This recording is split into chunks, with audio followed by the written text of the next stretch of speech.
మాది సిరిసవాడ తాడూరు మండలం.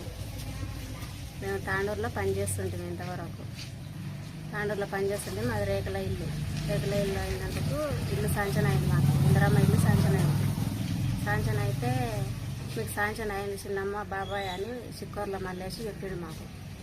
చెప్తే మేము ఇంటికి వచ్చినాక నీకు 25,000 ఇస్తేనే ఇల్లు శాంక్షన్ అవుతుంది అని చెప్పిండు. మళ్ళా చెప్తే ఇంకేం ఇల్లు లేదు కదా, ఇల్లు కట్టుకుందాము అని అనుకుంటే ఇక పైసలు మా దగ్గర లేకున్నాయి. అడిగింది కానీ పైసలు లేవు మళ్ళేసి అందులో ఇట్లా ఏళ్ళు కూడా పెట్టలేదు, నువ్వు ఇప్పుడే పైసలు అడుగుతున్నావు, ఏడుకెళ్ళి తెచ్చిస్తావు అంటే మేము తాండూరులో పని చేస్తున్నాం.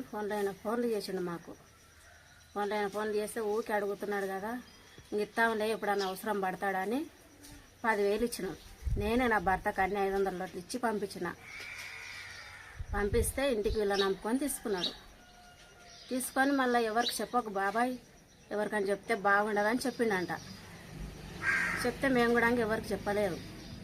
ఇచ్చినాం 10,000 అయితే ఇచ్చిన తర్వాత మా దగ్గర 10,000 తీసుకున్నాడు.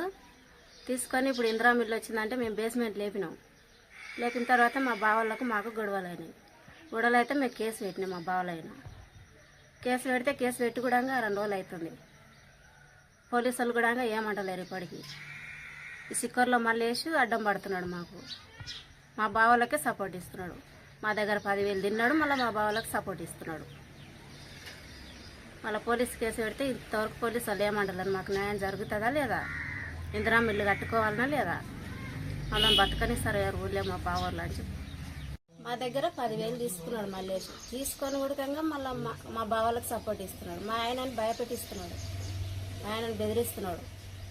ఇప్పుడు నువ్వు గొడవ పెట్టుకొని కేసు పెట్టినావు, రేపు వాళ్ళు కూడా ఏమైనా గెలుపుకొని నీవైనా కేసు పెడతారు, నేనే పెట్టిస్తా కేసు అంటున్నాడు. ఆయనను భయపెట్టిస్తున్నాడు. మళ్ళీ మా దగ్గర డబ్బులు తీసుకున్నాడు, మళ్ళీ మమ్మల్ని బెదిరిస్తున్నాడు.